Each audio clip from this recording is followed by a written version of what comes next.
Hello and welcome back. Yes, we are back in the car today, my little personal sanctuary. And yes, I'm in black, so it's safe to assume that I either left or am going into the gym.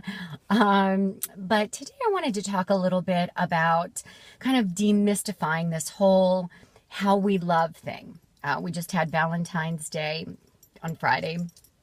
And it just occurred to me that there's so much pressure and such high expectations placed on loving each other in a certain way. They're the bears, right? The dancing, the singing bears, and the chocolates and the flowers and all of this. And by golly, if your Valentine's Day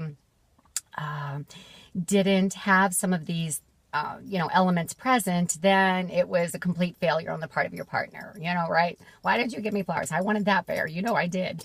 Or that piece of jewelry, or that whatever it is. And can I just challenge that notion in saying that people love differently. And if we're going to be happier in our relationships, we have to accept the way in which we're loved and recognizing what that other person is able to give. So yes, part of the communication process is expressing what it is that you want from that other person. And that's fine. And I'm on board with that. But I think if that's the focal point, then you're going to have more obstacles and more roadblocks than you necessarily need to have. Let me give you an example. My father was a very hard worker all his life, and really provided well for my mother and myself. But he was a very practical man, is a very practical man, and wasn't overly gregarious or affectionate, and he wasn't all about, the flowers and those, romantic surprises. But however, he was romantic in the sense that we were always covered, right? Things were taken care of. There was always food on the table. And when I was old enough to drive, he always ensured that there was the proper amount of air pressure in the tires, right? And that he would log when the last oil change was. And my husband is kind of that way. He's a little bit more about the jewelry, and God love him for that.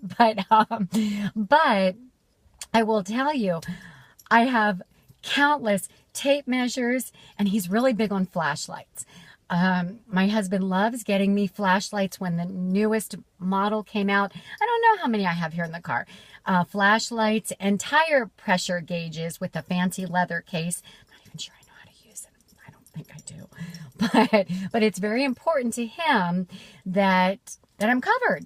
That those things are taken care of. And I appreciate that about him. And I think, so often when we're in a relationship, we define its success according to the convention of checking a box. Have you said, I love you today? Yeah, I said, I love you today. Has he done this? And I think, honestly, there's probably an unfair distribution of that. The onus of the burden is placed on the men. And I don't know that that's really fair. You say you love me, but why don't you love me this way? Why don't you say this to me? Why don't I see it in in this gesture or in this comment? And I don't think that's fair. I think when we love someone, if we truly love them, we need to accept not just, well, I love you, but no, I love you because. So I think if we can just make that slight shift, and I'm not saying that it isn't important to express your feelings. It is important that the other person knows that you love them, and it's important that you recognize how they want to love you. I think that's the point I'm trying to make. And we just got to give each other a break. The expectations are so high, and it's exhausting. And, I know there are times that my husband wishes I were more affectionate. He's more of an affectionate, hugging and kissing kind of guy. I'm not so much that way. I'm, Pennsylvania Dutch girl, and and I'm Irish, and I'm not. No. Now you're gonna email and say no. You're, what do you mean by that? okay, I'll just say that it has nothing to do with any of those things, but I am not overly affectionate. I like to be alone. I'm not big on holding hands all of the time, but I hope that the way in which I am able to love the people in my life is just by accepting them and not judging them. And that's kind of my, claim to fame, is just loving you for who you are and how you are. And hopefully you can extend that courtesy to me too, if you're in my life and I'm in yours. But I just, was thinking about this whole Valentine's Day thing, and and there's just so much, there can be such contention between, within a couple's relationship that doesn't necessarily need to be there. So I think that love comes in all forms, and I think that that's true not only in a romantic sense, but in our interaction with our children and even with our parents. Well, you never did this when I was growing up, and why didn't you say you loved me, and why didn't you do this, and why didn't you do that? And I think we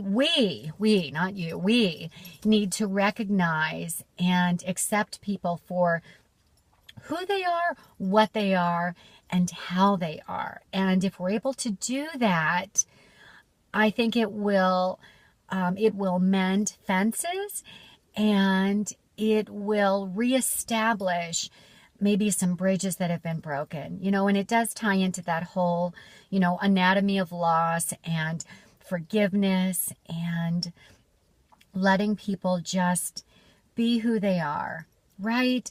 And ultimately that will give us more of what it is that we're looking for. So, that's that. And I wanted to leave you with a song. I just happened to be listening to this, and it's one of my favorite pieces. It's actually more passionate and has nothing to do with parental and children relationships, but it's pretty great.